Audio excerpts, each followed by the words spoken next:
अस्सलाम वालेकुम dear students, क्या हाल है आप सबका? ठीक है।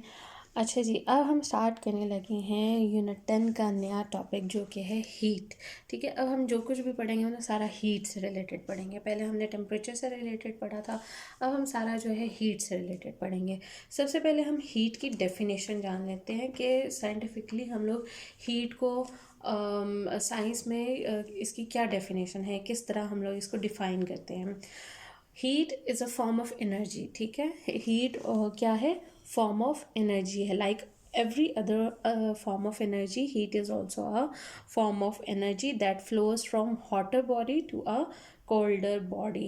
मतलब ये हॉट बॉडी से ट्रांसफ़र होती है, फ्लो करती है कोल्ड बॉडी की तरफ। ठीक है,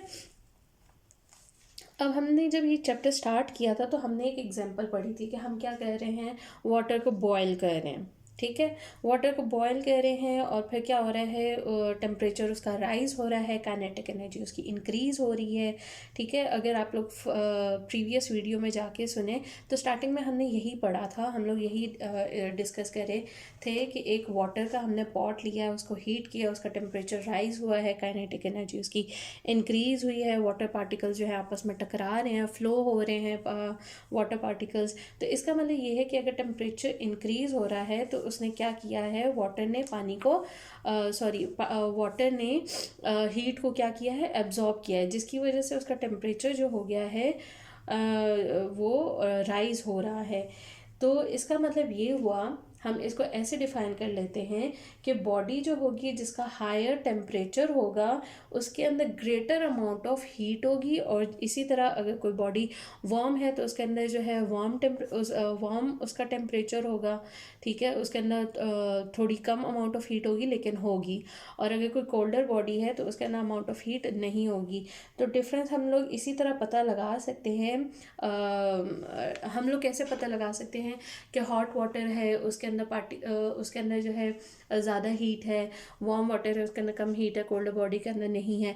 हम लोग इस तरह से पता लगा सकते हैं कि उसके जो वाटर मॉलिक्यूल्स होंगे या कोई भी ऑब्जेक्ट है उसके जो मॉलिक्यूल्स हैं वो जिस मीडियम के अंदर जो है सबसे फास्टर फ्लो कर रहे होंगे, उससे हम लोग पता लगा सकते हैं कि अगर बहुत ज़्यादा तेज़ी से मूवमेंट हो रही है पार्टिकल्स की उस ऑब्जेक्ट के अंदर तो या उस लिक्विड के अंदर, तो इट मीन्स कि वो जितनी ज़्यादा फास्टर ऑब्जेक्ट्स होंगे उतनी ज़्यादा उसके अंदर हीट होगी। जितनी कम पार्टिकल्स की मूवमेंट होगी उतनी कम हीट होगी उसके अंदर।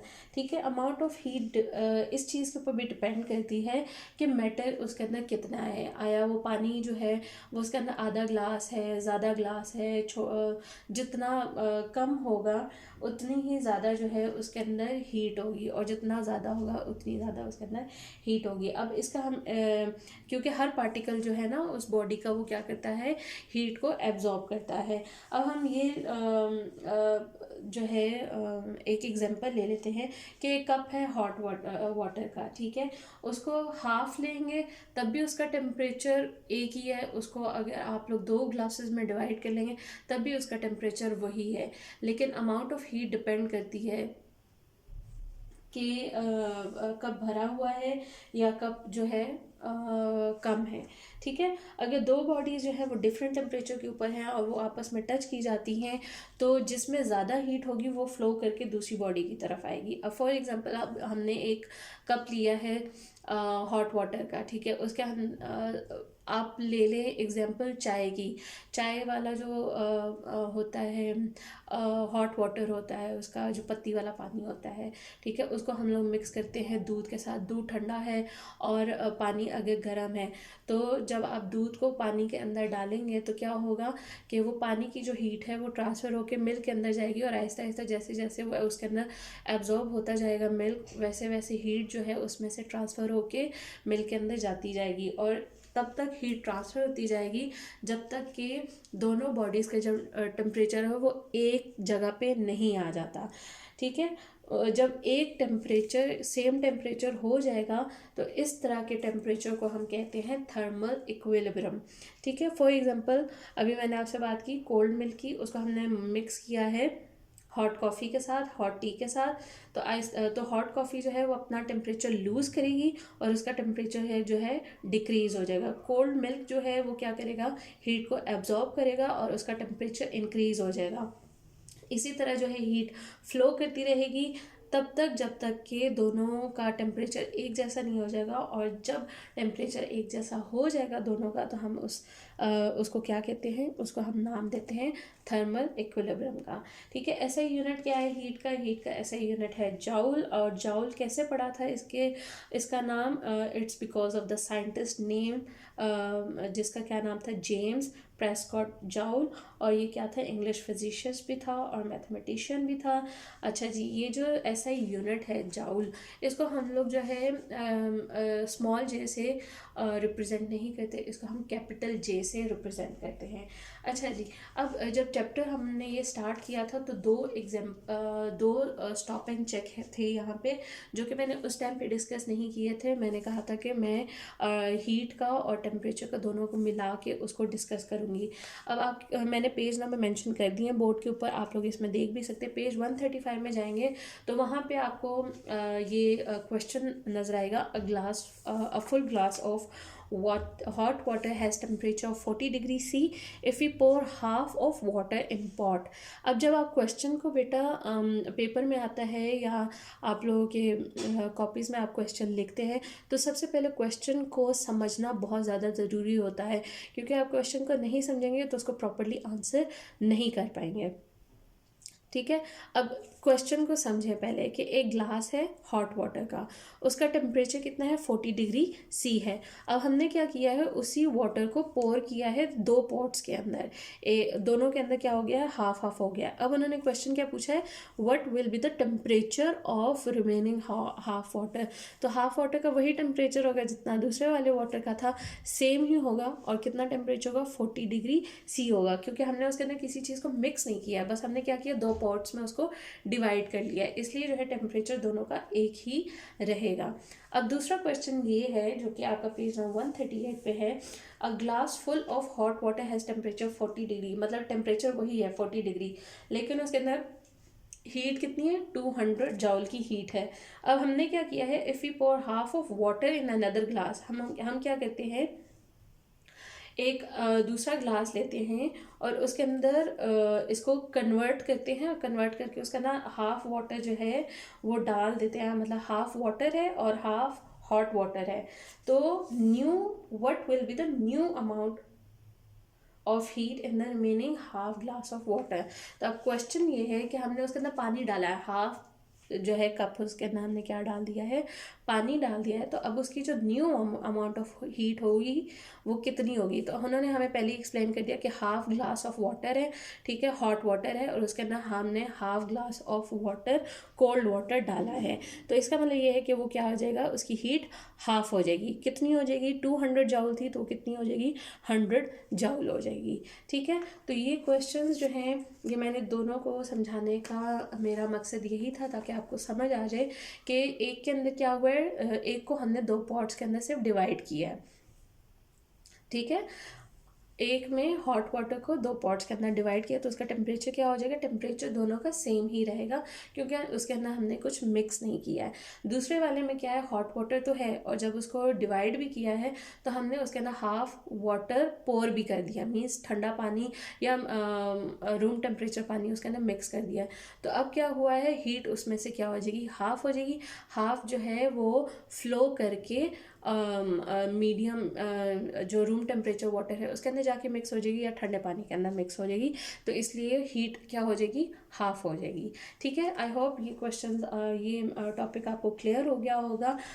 इसको आप लोगों ने जाके अपनी बुक्स पे रीड करना है, और रीड करने के बाद आपने इसको अपनी बुक से इस टॉपिक को लर्न भी करना है।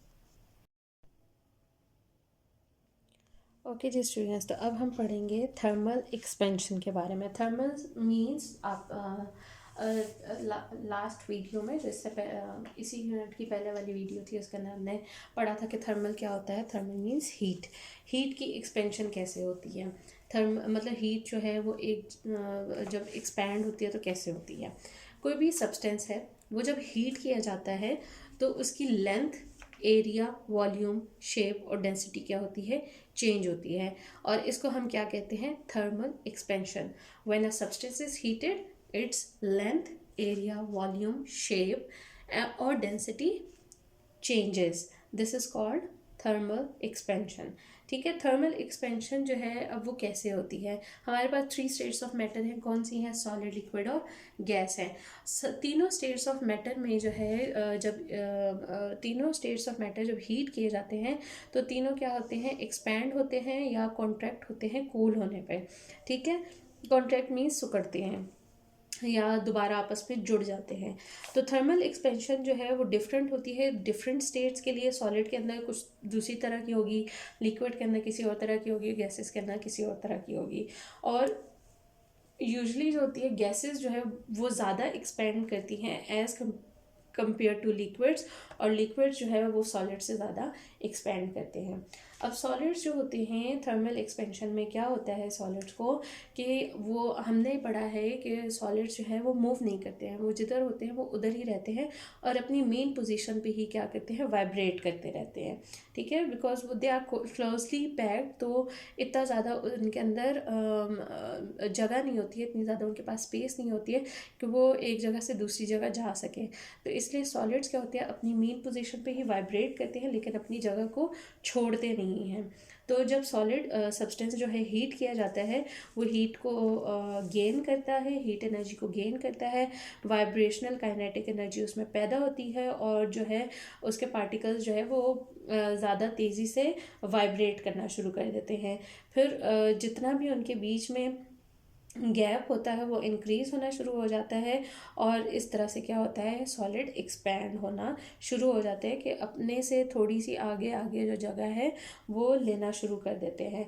और अगर सॉलिड को हम इसी सॉलिड को हम लोग एयर के अंदर रख दें तो वो अपनी आहिस्ता आहिस्ता हीट को लूज़ करना शुरू कर देता है और फिर आहिस्ता आहिस्ता उसके अंदर जो वाइब्रेशनल काइनेटिक एनर्जी है और एम्पलीट्यूड जो है सॉलिड का वो डिक्रीज़ होना शुरू हो जाता है, पार्टिकल्स फिर एक दूसरे के करीब आना शुरू हो जाते हैं और इस तरह सॉलिड दोबारा कॉन्ट्रैक्ट हो जाता है। अब आप लोगों के पास ये डायग्राम मैंने बनाई है सॉलिड्स के लिए कि इसके पार्टिकल्स जो है पहले देखिए कैसे क्लोजली पैक्ड है, थोड़ा सा उनके अंदर स्पेस है। अब हर पार्टिकल जो है जब उसको हीट मिलेगी तो क्या होगा, वो अपनी पोजीशन पे ही थोड़ा थोड़ा वाइब्रेट करते हुए अपनी फिक्स्ड पोजीशन पे ही रहेंगे लेकिन थोड़ा थोड़ा वाइब्रेट करेंगे। आहिस्ता आहिस्ता क्या होगी, जब बहुत ज़्यादा उनको हीट मिलेगी तो काइनेटिक एनर्जी उनकी इंक्रीज़ हो जाएगी और वो वाइब्रेट होना, तेज़ी से वाइब्रेट होना स्टार्ट करेंगे। इसी से क्या होगा, वो थोड़ा सा एक्सपैंड हो जाएंगे एटम्स आपस में और वाइब्रेट करते रहेंगे अपनी फिक्स्ड पोजीशन पे ही। ठीक है, अब इसके बाद नेक्स्ट हम आ जाते हैं थर्मल एक्सपेंशन इन सॉलिड्स और थर्मल एक्सपेंशन इन फ्लूइड्स, लिक्विड्स और एंड गैसेस। ठीक है, लिक्विड्स और गैसेस में अब किस तरह से थर्मल एक्सपेंशन होती है। सबसे पहले हम लोग फ्लूइड्स की बात कर लेते हैं। अच्छा, इसके ना लिक्विड्स और गैसेस की तकरीबन सेम ही होती है एक्सपेंशन, क्योंकि पार्टिकल्स इनके जो है थोड़े डिस्टेंस पे होते हैं तो तकरीबन इनकी जो हीट एक्सपेंशन होती है वो सेम ही होती है। अब लिक्विड्स और गैसेस में क्या होता है, पार्टिकल्स थोड़े से डिस्टेंस पे होते हैं as compare to the solids. तो फ्लूइड को जब हीट किया जाता है या एयर को या लिक्विड को हीट किया जाता है तो पार्टिकल्स जो है एक दूसरे को ग्रेटर काइनेटिक एनर्जी के साथ जो है पुश करते हैं और आहिस्ता आहिस्ता क्या करते हैं, एक्सपैंड करते हैं। इसी तरह अगर हॉट वाटर है वो हम लोग जो है उसको अगर एयर में रख देते हैं तो क्या होगा, वाइब्रेशनल काइनेटिक एनर्जी जो है और एम्पलीट्यूड जो है उसका पार्टिकल्स का वो क्या होगा, डिक्रीज होता जाएगा और वो दोबारा अपनी जगह पे रेस्ट पोजीशन पे वापस आ जाएगा। अब अगर आप लोग डायग्राम देखें तो इसमें पार्टिकल्स जो हैं लिक्विड के वो एक जगह रेस्ट पे पड़े हुए हैं क्योंकि वहाँ पे क्या है, हीट लेस है। अब क्या होगा, जब उसको हीट बहुत ज़्यादा मिलेगी तो लिक्विड क्या हो जाएगा, एक्सपैंड होना शुरू हो जाएगा और पार्टिकल्स जो है ऊपर, जब पानी जो है जब ज़्यादा तेज़ी से उबलता है तो उसके पार्टिकल्स ऊपर आना शुरू कर देते हैं, या चाय है वो क्या होती है, ऊपर आती है ना कंटेनर के। तो बिल्कुल सेम वही केस होगा यहाँ पे कि लिक्विड के जो पार्टिकल्स हैं वो एक्सपैंड होंगे और वो आपस में एक दूसरे को पुश करके ऊपर की तरफ आने की कोशिश करेंगे। ठीक है, ये टॉपिक आप लोगों का मैंने यहाँ पे एक्सप्लेन कर दिया है। काइंडली इसको जाके अपनी बुक पे रीड करें। रीड करने के बाद अगर आप लोगों को कुछ समझ नहीं आती है तो दोबारा इस वीडियो को आके देख लें, और अगर नहीं फिर भी समझ आती है तो डू लेट मी नो, फिर हम इस टॉपिक को दोबारा से डिस्कस कर लेंगे। और लर्न आप लोगों ने बुक से करना है इस टॉपिक को, एंड इसके बाद हम लोग नेक्स्ट टॉपिक पे चलते हैं।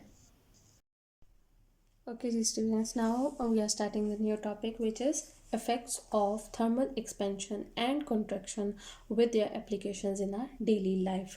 अब हमने पढ़ तो लिया कि जो है थर्मल एक्सपेंशन हो रही है, कंट्रैक्शन हो रही है, लेकिन ये डेली लाइफ में कहाँ पे होती है?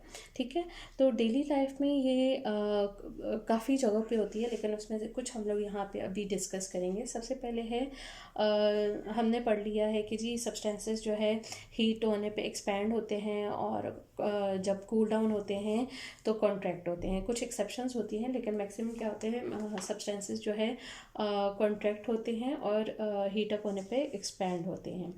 अब कुछ एग्जांपल्स हमारे पास क्या है। सबसे पहले हमारे पास एग्जांपल है लिक्विड इन थर्मोमीटर। थर्मोमीटर के अंदर कौन सा लिक्विड होता है?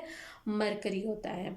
ठीक है, मरकरी जो है वो क्या करता है कि जब किसी बंदे को टेम्परेचर होता है, तो टेम्परेचर होने के बाद क्या होता है कि उस बंदे का आप टेम्परेचर चेक करते हैं कि अच्छा इस बंदे को कितना टेम्परेचर है।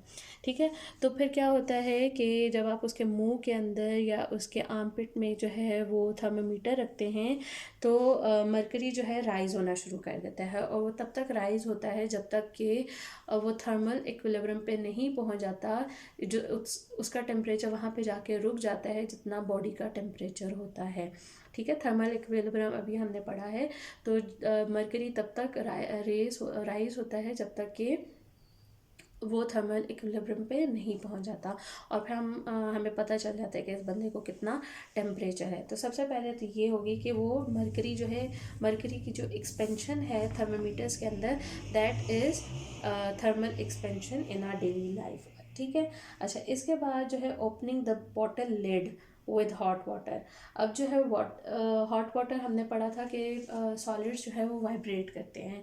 ठीक है, अगर आप बॉटल जो है वो आपसे खुल नहीं रही, आप बहुत ज़ोर लगा रहे हैं लेकिन उसका ढक्कन जो है नहीं खुल रहा है, इसका लिड ओपन नहीं हो रहा है, तो आप क्या करेंगे, थोड़ी देर के लिए उसको गर्म पानी के अंदर उसके लिड को रख देंगे।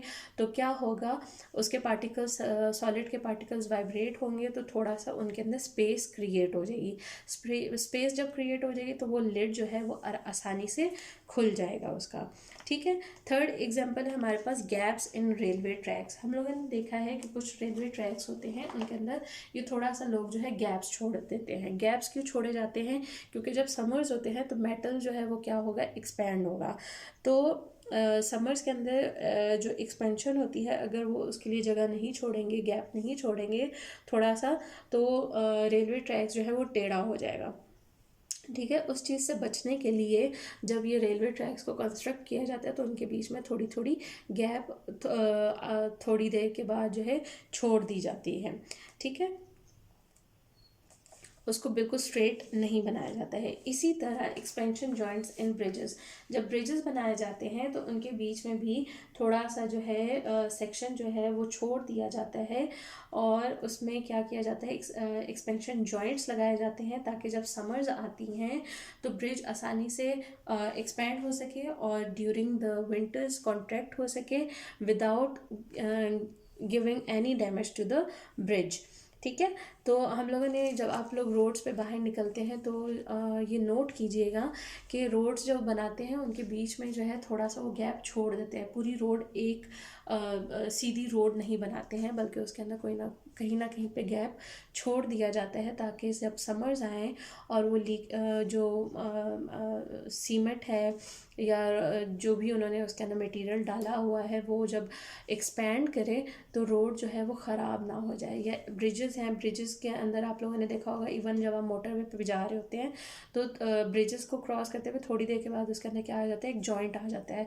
फिर उसके बाद जो है थोड़ी देर के बाद फिर जॉइंट आता है। वो इसीलिए आता है ताकि जब एक्सपेंशन हो रोड की ड्यूरिंग द समर्स, तो रोड जो है वो ख़राब ना हो। ठीक है, आई होप ये टॉपिक आपको क्लियर हो गया होगा। एक दफ़ा जाके इसको आप अपनी बुक्स के ऊपर रीड भी कर लीजिएगा ताकि आपको जो है आसानी से ये टॉपिक क्लियर हो जाए। ओके स्टूडेंट्स, जो अभी हमने कॉन्सेप्ट पढ़ा है उससे रिलेटेड एक क्वेश्चन है कि दो वायर्स हैं, रेड एंड ब्लू वायर है, ठीक है, दोनों पोल्स पे टाई की गई हुई हैं। तो अब आप लोगों को क्या लगता है कि कौन सी वाली वायर जो है ड्यूरिंग द विंटर्स टूट सकती है? सोचें इसके ऊपर, और इसका आंसर जो है मैं आप लोगों को थोड़ी देर में देती हूँ। सो आई होप कि आप लोगों ने सोच लिया होगा। आप लोगों के आंसर्स भी होंगे, आप लोग अपने आंसर्स जो हैं कमेंट्स में लिख भी सकते हैं कि आप लोगों को क्या लगता है कौन सी वायर टूटेगी, ब्लू वायर टूटेगी या रेड वायर टूटेगी।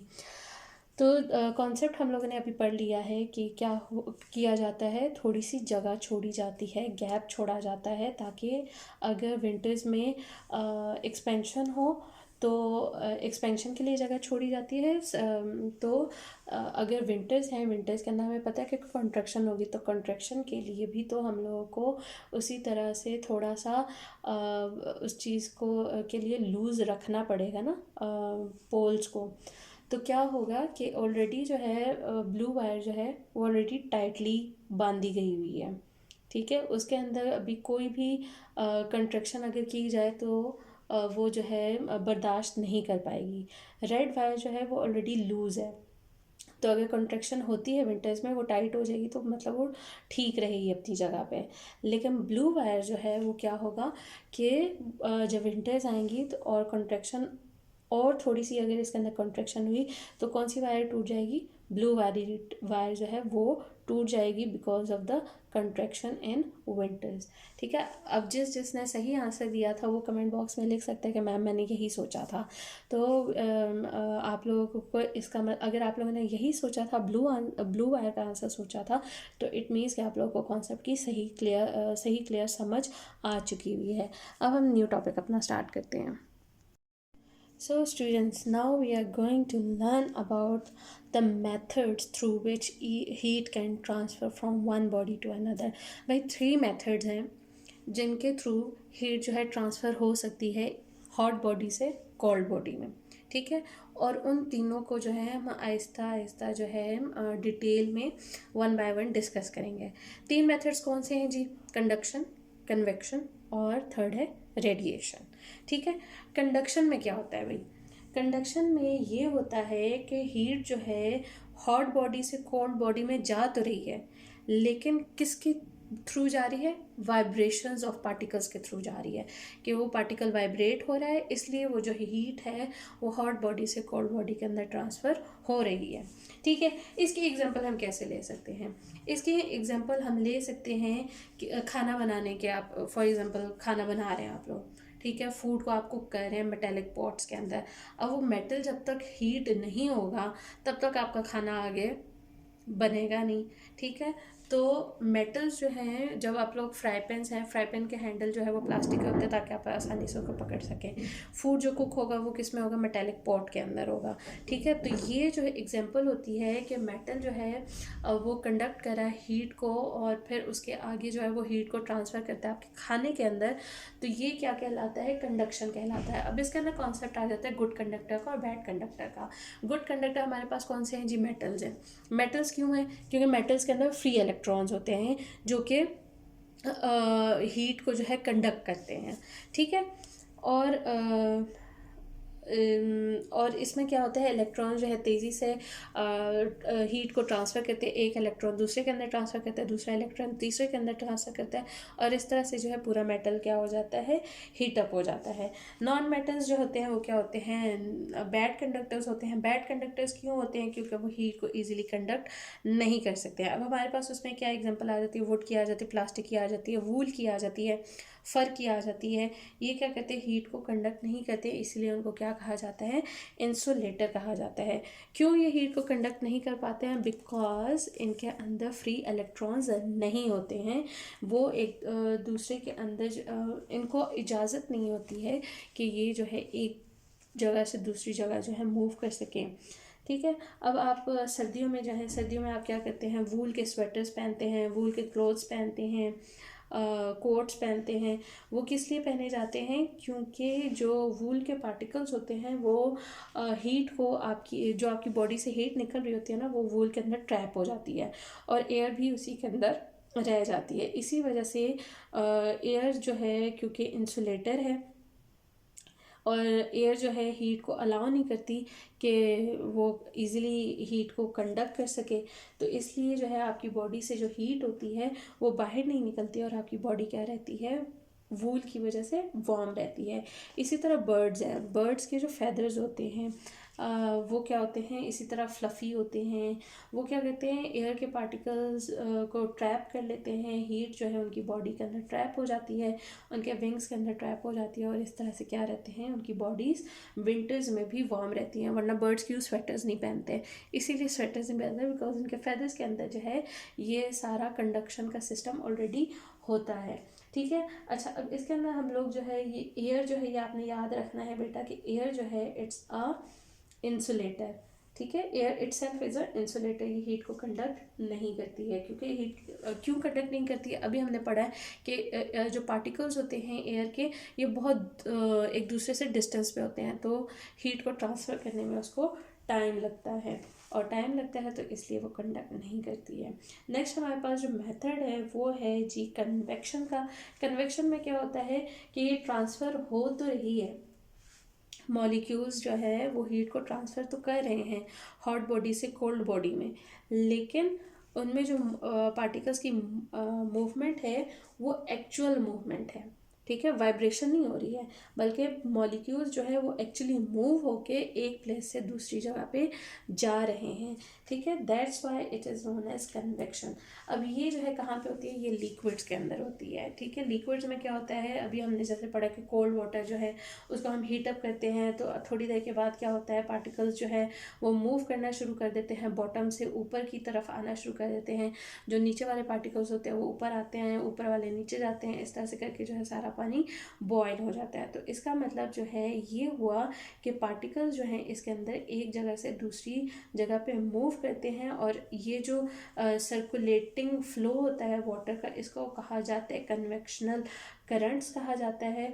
और इस मेथड के थ्रू जो है ये मेथड और कहाँ पे यूज़ किया जाता है, हॉट एयर बैलून्स जो है, जो कि जब उनके अंदर वो एयर हॉट एयर जलाई जाती है तो वो आहिस्ता आहिस्ता करके ऊपर की तरफ उड़ना शुरू करते हैं, तो this is also an example of convection.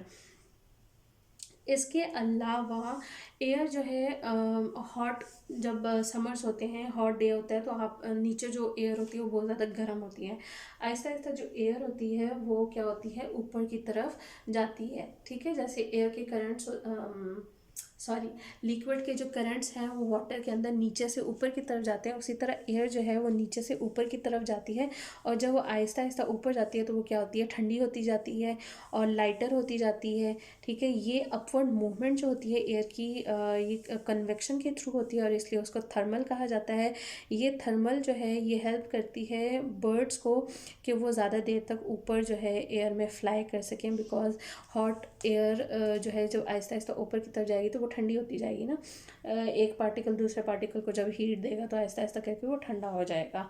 तो इसलिए जो ईगल्स होते हैं, हॉक्स होते हैं, वल्चर्स होते हैं, ये ज़्यादातर जो है ऊपर वाली जो एयर होती है ना, जो अपवर्ड स्काई होता है उसके अंदर ये फ्लाई करते हैं, बिकॉज वहाँ पे जो एयर होती है वो ठंडी होती है, इसलिए उनको बेस्ट थर्मल क्लाइंबर्स कहा जाता है। ठीक है, ये टॉपिक भी आपको समझ में आ गया। नेक्स्ट हम लोग अच्छा सॉरी, एक और एग्जांपल आप लोगों के साथ डिस्कस करनी रहेगी थी, ये है कि जी जहाँ जो सी वेव्स होती हैं ना, उनके इर्द गिर्द जो सी होता है, हम कहते हैं सी ब्रीज चल रही है, तो ये जो सी और लैंड के बीच में जो ब्रीजेस रात को चल रही होती है ना, it's because of convection, because ये जो एयर अराउंड द वाटर होती है वो ठंडी रहती है। ठीक है, तो ठंडी वार्म एयर जो होगी लैंड से वो सी की तरफ जाएगी और सी से जो ठंडी हवा है वो लैंड की तरफ आएगी, तो इस तरह जो है ये कन्वेक्शनल करंट्स जो हैं ये चलती रहती हैं और इसलिए जो है जो एयर अराउंड द सी होती है वो ठंडी होती है। ठीक है। अच्छा जी, नेक्स्ट हमारा टॉपिक है जी रेडिएशन का। रेडिएशन जो है इसका क्या है कि इसके अंदर भी हीट ट्रांसफ़र हो रही है हॉट प्लेस से कोल्ड प्लेस की तरफ, लेकिन इसके अंदर जो है क्या होता है, heat transfers in the form of electromagnetic waves. ठीक है। सबसे पहले कंडक्शन में हमने क्या पढ़ा कि वाइब्रेशंस के थ्रू हीट की ट्रांसफ़र हो रही है। कन्वेक्शन में हमने क्या पढ़ा कि movement of particles, sorry, movement of molecules या मूवमेंट ऑफ पार्टिकल्स की वजह से हीट की ट्रांसफ़र हो रही है। और लास्ट में ये रेडिएशन है। रेडिएशन में हीट की ट्रांसफ़र हो रही है but it's in the form of electromagnetic waves. ये कैसे होती हैं जी कि जब जब आप लोग घर में बैठे होते हैं, इलेक्ट्रिक हीटर आप लोगों ने जलाया होता है। अब एयर हमने पढ़ा कि एयर क्या है, इंसुलेटर है। वो हीट को क्या करती है, ट्रैप करती है। तो जब आहिस्ता आहिस्ता हीटर से आपकी तरफ एयर आएगी उसकी, तो वो तो ठंडी हो जाएगी। ठीक है। इसी तरह सन है, सन भी कितना हमसे दूर है, और जब उसकी भी हीट हमारी तरफ आएगी तो वो तो ठंडी हो जानी चाहिए, लेकिन वो ठंडी नहीं होती, हमारी तरफ आती है तो वो गर्म ही रहती है। वो इसलिए because these heat this heat transfers in the form of electromagnetic radiations. ठीक है। इलेक्ट्रोमैग्नेटिक वेव के थ्रू जो है हमारे पास आती है, और इसके अंदर मीडियम को रिक्वायर्ड नहीं होता है। मीडियम हो तब भी, मीडियम ना हो तब भी जो है ये हमारी तरफ आ जाएगी। इसकी एग्जांपल्स हमारे पास इलेक्ट्रोमैग्नेटिक वेव्स की क्या है, रेडियो वेव्स है, आईआर, आईआर कहते हैं इंफ्रारेड वेव्स को कहते हैं, विजिबल लाइट है, अल्ट्रा वायलेट है, एक्सरेज हैं, गैमा रेज हैं। ये एनर्जी को कैरी करती हैं, लेकिन जो इंफ्रारेड है इनमें ये सबसे ज़्यादा जो है हीट को कैरी करती है और सबसे ज़्यादा हीट को ट्रांसफ़र करती है। ठीक है। इसके अलावा ग्रीन हाउस का जो इफ़ेक्ट हम कहते हैं, तो ग्रीन हाउस का जो इफ़ेक्ट होता है वो इवन विंटर्स में भी चल रहा होता है। वो किस तरह से चल रहा है, ये it's because of the radiations. ठीक है। तो ये तीन हमारे मेथड्स हैं जिनके थ्रू जो है हीट की ट्रांसफ़र होती है। ये आप लोगों के लिए समझना बहुत ज़्यादा ज़रूरी था, इसलिए मैंने इसको अलग अलग नहीं एक साथ एक्सप्लेन किया है ताकि आप लोगों को क्लियर हो जाए कि कंडक्शन में क्या होता है, कन्वेक्शन में क्या होता है और रेडिएशन में क्या होता है। अब आप लोगों ने क्या करना है कि अपनी बुक निकालनी है, बुक पे इन टॉपिक्स को अच्छे से रीड करना है। उसके अंदर बहुत ज़्यादा एग्जांपल्स के थ्रू जो है इसको एक्सप्लेन किया गया है। आई होप कि आपको वो क्लियर और ज़्यादा हो जाएगा। फिर जब आपको क्लियर हो जाएगा तो फिर आपने बुक से जाके इन टॉपिक्स को लर्न करना है। ठीक है। ओके स्टूडेंट्स, ये हमारे जो है इस चैप्टर का लास्ट टॉपिक है, which is thermal insulation for constructing buildings.